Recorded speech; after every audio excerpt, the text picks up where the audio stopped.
m'ho va dir un professor que estava anant a fer pràctiques, m'ha dit que si volia participar aquest any en el concurs, sabia que jo estava buscant concursos per participar i vaig dir, me participaré perquè dic, m'estic dedicant a això i tinc que fer-ho, no? I me vaig informar i dic, en veritat és una cursa molt guapa, vaig veure els cartells dels anys passat i dic, jo també vull intentar-ho, a veure si arribo o no.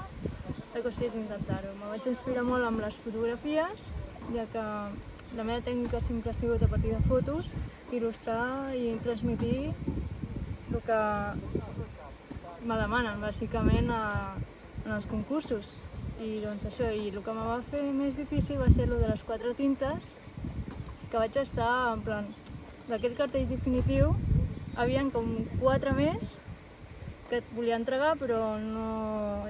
Vaig dir, saps què? Aquest, ja està, aquest me representa perquè és tal qual el meu estil i dic, aquest i ja està.